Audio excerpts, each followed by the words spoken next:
चीज़ मैं बता दूं कि ये किस तरह ऐसे मुकदमे में जज बन के बैठ सकते हैं जो जिस मुल्ज़िम के ख़िलाफ़ उसकी नफ़रत जो है वो ख़ुद ही एक्सपोज कर चुके हैं। कानून की ज़बान में इसको बायस कहा जाता है और इस बायस का इज़हार वो खुद ही कर चुके हैं। ये कुजा ये कि कोई जज जो हैं वो सियासी अमायदीन अकाबिरीन या किसी पार्टी के लीडर के ख़िलाफ़ मज़ाक़ खेज़ तवीन आमेज़ और प्रोफेन और वल्गर पोस्ट करें। आपने देखे होंगे कि उसमें चंद तस्वीर ऐसी हैं जो वल्गैरिटी के ज़ुमरे में फ़ाल करती हैं। ये कहते हुए मुझे बड़ा अफसोस हो रहा है कि ये पाकिस्तान इलेक्ट्रॉनिक क्राइम्स एक्ट 2016 के तहत जराइम के ज़ुमरे में आती है, चूँकि ये एक्सट्रीम स्टेप होगा जिसको हम अवॉइड करना चाहते हैं। लेकिन फाजिल जज साहब जो हैं, कल तक हमें इल्म नहीं था, जब मुझे इल्म हुआ इस पर मैंने ट्वीट की और इंशाल्लाह ये तमाम हक़ाइक़ जो हैं ये हम इस्लामाबाद हाई कोर्ट के नोटिस में ला रहे हैं। ऑलरेडी जो है फाजिल जज साहब के ख़िलाफ़ ट्रांसफ़र एप्लीकेशन पेंडिंग है। लेकिन एक चीज़ मैं बता दूं कि ये किस तरह ऐसे मुकदमे में जज बन के बैठ सकते हैं जो जिस मुल्ज़िम के ख़िलाफ़ उसकी नफ़रत जो है वो ख़ुद ही एक्सपोज कर चुके हैं। कानून की ज़बान में इसको बायस कहा जाता है और इस बायस का इज़हार वो खुद ही कर चुके हैं।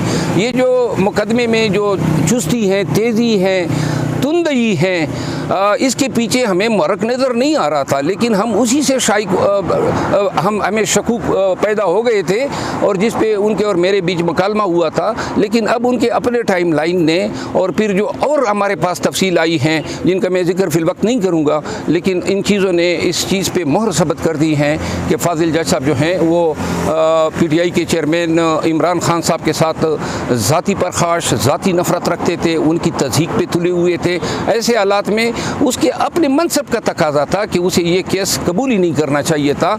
और जब ये चीज़ें मंजर-ए-आम पे आ गई तो आज ही उनको अदालत में ये कहना चाहिए था कि ये मुकदमा मैं नहीं सुनता हूँ। आज से उसने मुकदमा पीर पे ले गए हैं। मेरा ख्याल है कि पीर तक जो है हमारा इशू भी हाई कोर्ट जा चुका होगा जिस पे कोई हुक्म सादिर हो जाएगा। इस्लामाबाद हाई कोर्ट की एक लैंडमार्क जजमेंट आ गई असद कैसर शाह महमूद कुरैशी असद उमर की जो बेल थे वो कन्फर्म हो गई 9 मई के हवाले से। तो इस FIR में इमरान खान की ज़मानत भी 19 जुलाई को होनी है, तो इमरान खान को कुछ फ़ायदा इस केस से होगा? जी, ये जो कल ऑनरेबल जज तारिक महमूद जहांगीरी साहब ने असद कैसर साहब, शाह महमूद कुरैशी साहब, असद उमर साहब, अनवर ताज साहब और दीगर PTI के जो क़यादत हैं उनमें उनकी ज़मानतें कन्फर्म की मुख्तलिफ़ FIRs में। ये वो FIR हैं जो 9 मई के बाद दर्ज हुए और जिसमें PTI चेयरमैन जो हैं वो भी बाद में ज़िम्नियात के ज़रिए मुलव्विस किया गया और उनकी ज़मानतें 19 के लिए पेंडिंग हैं। ये इसमें असद कैसर साहब पे एक FIR में और अनवर ताज साहब पे रोल ये था कि ये क्लाशनकोफ से मुसल्लह अफ़गानियों को ले आए, पुलिस की चौकियों पे हमले किए, पेट्रोल बम का इस्तेमाल किया, गोलियां चलाई और इन्होंने पुलिस चौकी को आग लगाई। ये इल्ज़ामात थे और इन संगीन इल्ज़ामात के होते हुए भी हाई कोर्ट ने ज़मानत इसलिए कन्फर्म की कि आखिर में ख़ुद ही पब्लिक प्रोसिक्यूटर को अदालत को ये बताना पड़ गया कि जी हमारे पास कोई शवाहिद नहीं है, गवाहों के बयानात में इन नामों का जिक्र नहीं है।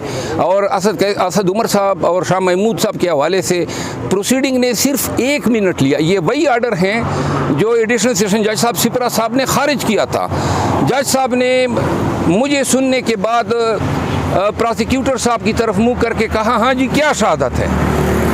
वो एबेटमेंट के लिए चार्ज है। एबेटमेंट 3 किस्म चीज़ों पे मुश्तमिल होती है, या आप किसी को इंस्टिगेट करते हैं, इंसाइट करते हैं, या आप किसी जुर्म के इर्तिकाब में एड करते हैं, मदद फराहम करते हैं, जैसे आप किसी को असला दे देते हैं और वो उस असले से जुर्म का इर्तिकाब करता है। और तीसरी बात कि आप उस जुर्म के इर्तिकाब के लिए लोगों को जमा कर के कंस्पिरेसी करते हैं।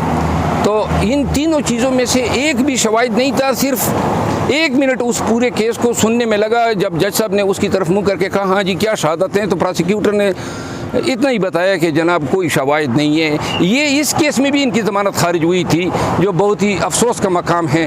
ये ज़मानत खारिज करना एक्सट्रानियस कंसिडरेशन पे, ताकि लोग जलील हो, अदालतों से भागे, जेलों में जाएं, ये इसका हाई कोर्ट को नोटिस लेना चाहिए, क्योंकि ये इख्तियारात का नाजायज़ इस्तेमाल है और बिलखसूस पुलिस वाले तो कर रहे हैं, इंतज़ामी अफसरान कर रहे हैं, लेकिन जहाँ पे जज साहिबान के अहकामात इस चीज़ की अक्कासी करते हैं कि ये एक्सट्रानियस कंसिडरेशन थे, तो मेरा ख्याल है कि उसमें मुआशरे के लोगों के हकूक़ की बात होती है, इसको दरगुजार या नज़रअंदाज नहीं करना चाहिए। शुक्रिया।